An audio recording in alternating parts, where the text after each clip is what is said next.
Welcome to the Ultimate Tasmania Travel Guide, your go-to guide for everything you need to know about this amazing island. Located off the southern coast of Australia, Tasmania is often called the Island of Adventure, and for good reason. With its stunning beaches, rugged mountains, and wildlife you won't find anywhere else, it's a must-visit destination for nature lovers, thrill seekers, and anyone looking to explore some seriously jaw-dropping landscapes.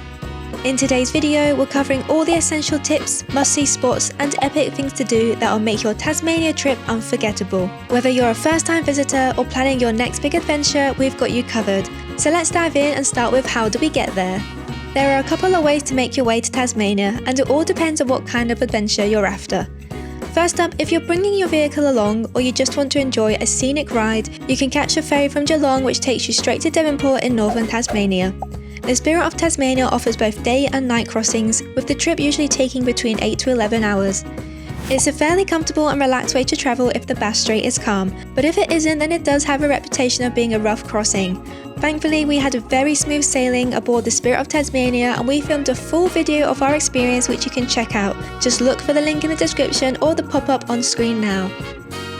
Alternatively, if you're short on time or prefer to fly, you can catch a direct flight to Hobart, the capital city of Tasmania. Flights are frequent from major cities like Melbourne, Sydney and Brisbane, so it's pretty convenient. Once you're there, most people recommend hiring a car or a campervan, which gives you the freedom to explore at your own pace. Whether you're planning to drive the full loop around the island or just visit key spots, having your own wheels is the best way to make the most of your time in Tasmania. Personally, we would recommend driving the island in an anti-clockwise loop, and that's exactly what we did when we picked up our camper in Hobart.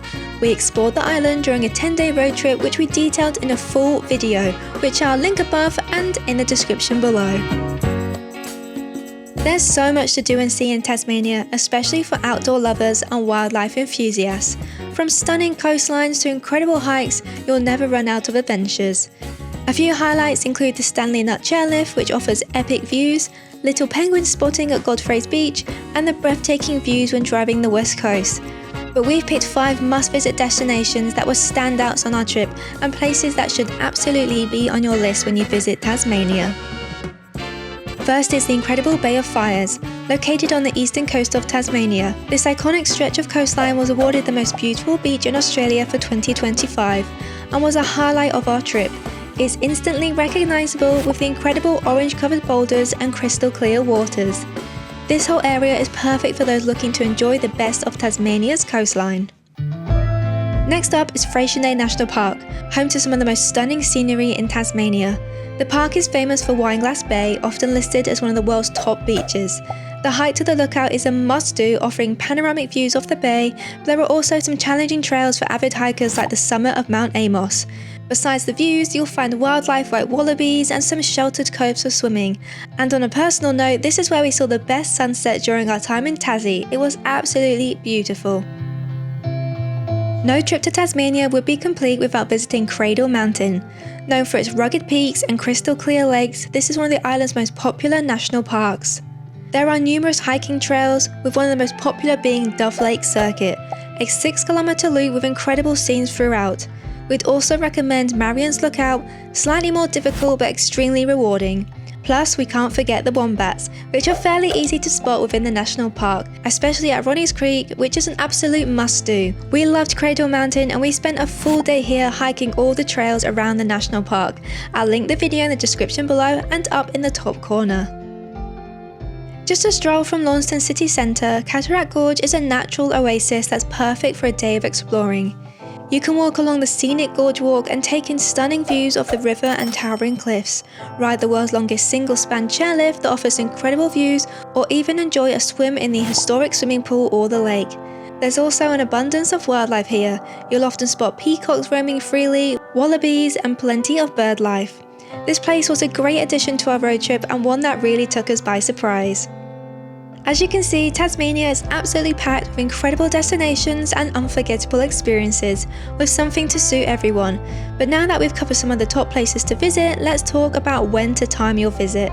Thanks to its southern location, Tasmania has a cooler climate compared to mainland Australia, with 4 distinct seasons. Summer, December to February, is the most popular time to visit, with warm days, longer daylight hours, and temperatures averaging between 17 to 23 degrees, that's 63 to 73 Fahrenheit, perfect for outdoor adventures. However, it's also the busiest period, especially in popular spots like the national parks, so make sure to book accommodation or campgrounds in advance. Autumn, May to March, is a fantastic time too, with mild weather and fewer crowds. We timed our visit for after the peak summer period and when the schools had reopened. We toured the whole island during early March and it was absolutely perfect. The weather was still warm enough to enjoy the coastline and we were still able to find last-minute camping spots. Though sometimes we would be getting the last available pitch, so we would still recommend booking in advance. Some choose to visit Tasmania during the cooler months, with the snow-capped mountains and scenic views being a real drawcard. However, if you want to enjoy the best that Tasmania has to offer, we would highly recommend timing your visit during the warmer months. When it comes to exploring Tasmania, there are a few tips that we learned along the way or that were recommended to us. First up is a couple of apps that we highly suggest you download for your road trip.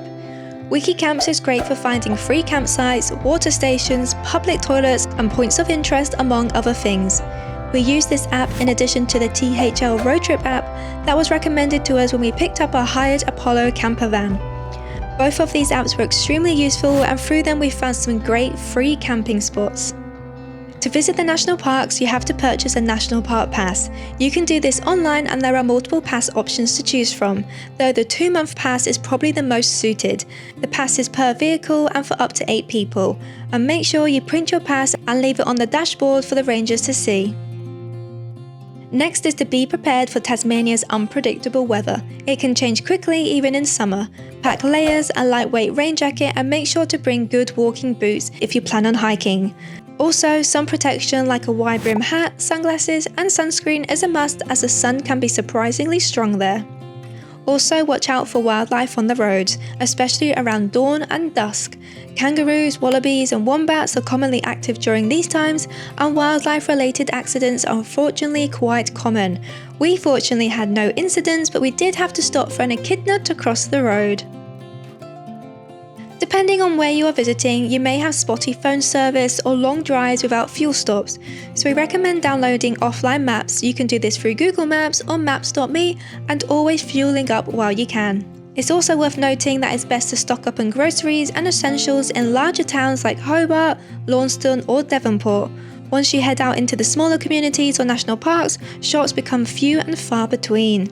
And lastly, keep in mind that Tasmania has strict quarantine rules to protect its environment, especially around bringing in fruits, vegetables and plants from the mainland. Thank you for watching our Tasmania travel guide. If you enjoyed this, go check out our other Tasmania videos like our full Tassie road trip or our Spirit of Tasmania crossing. If you found this video helpful, hit the like button and subscribe for more travel guides and adventures. Bye!